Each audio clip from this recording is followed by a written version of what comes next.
Again, not a United fan. Why won't you believe me? They're just extremely relevant right now. And after the recent news of him apparently contemplating his future at the club, one of the main topic of today's video is the dodgy but devoted, rapid but restricted, liable but likable, cringe but compassionate, popular but palpable perpetrator of persistently puzzling PR himself, Marcus Rashford. So for anyone who's been watching United closely this season like I have, not a fan, they'll be highly aware that ever since his return from injury, Marcus Rashford has been, for the lack of a better adjective, turd-ingitis. Now, while he is far from the only one at United having a terrible season, the case with Rashford is actually particularly peculiar, because the truth is, unlike a few of his teammates who simply just aren't good enough, as one-dimensional as he is, at his best, Marcus Rashford is capable of consistent top-level performances. So, what is causing the bad patch of form? And yes, exactly how much is all this related to the arrival of one Cristiano Ronaldo? Well, the harsh truth is, it is related. For anyone who's watched Marcus Rashford since he burst onto the scene all those years ago, they'll know very well that he functions best in a system where he is given the freedom to express himself and try new things, meaning he can take as many touches as he wants and make as many wrong decisions without being held accountable. And this is why his best form has come under a vibes over game plan manager like Oli and not pedantic tacticians like Ralph Rangnick and Jose Mourinho. Here's the issue with this though, this sort of management will only lead to winning trophies if you've got the absolute elite on your team. And as talented as Rashford, Pogba, Lingard and Martial are, United simply didn't have players of the elite caliber on their side.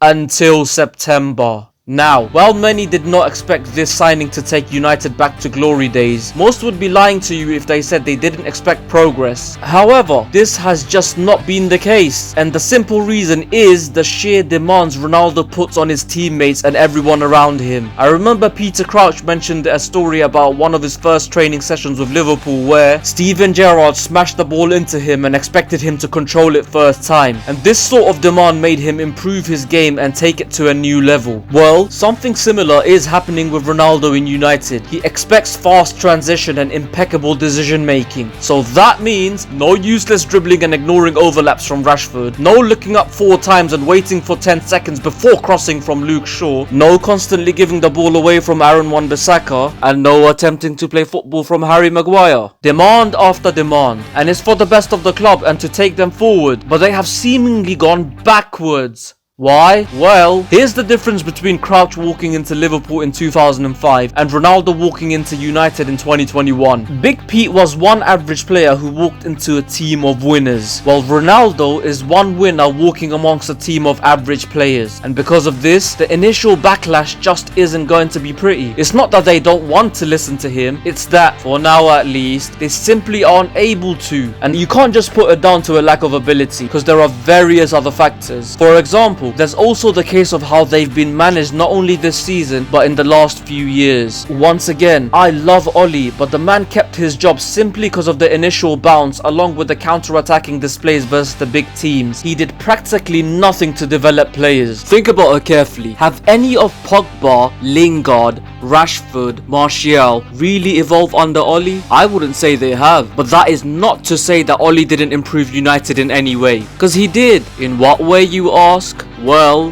vibes.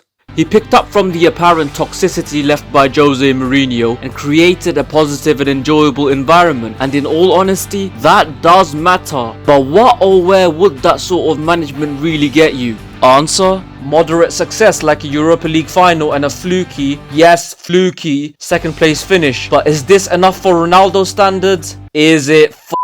This man wants the team to perform on the elite level and go toe-to-toe with teams like City and Liverpool and not rely on counter-attacking and 20% possession. But this team simply cannot do that straight away. And once again, not because of a serious lack of talent, but because with the possible exception of Nemanja Matic and David De Gea, they simply have never had demands put on them like that. But admittedly, this is where Ronaldo can also be pointed the blame at. Yes, demanding consistent performances is good, but what isn't helping at all is the fact that even after 6 months of his arrival, there still is no sign of him improving his man management. For example, if you shout and throw regular strops at Real Madrid, you have the right sort of characters to take it on the chin and use your words as fuel to improve their game. United simply do not have those characters. And yes, you can, to an extent, blame the pure mediocrity around him, but at the same time, for someone who has 20 years and 4 countries of football experience behind him, Ronaldo's approach to all this is, in all honesty, pretty poor. Having said that though, even if Ronaldo suddenly transformed into the second coming of Sir Alex Ferguson, how much would that really help United? Would it help Wan-Bissaka's ball playing? Would it help Fred's passing? Marcus's decision making? Maguire?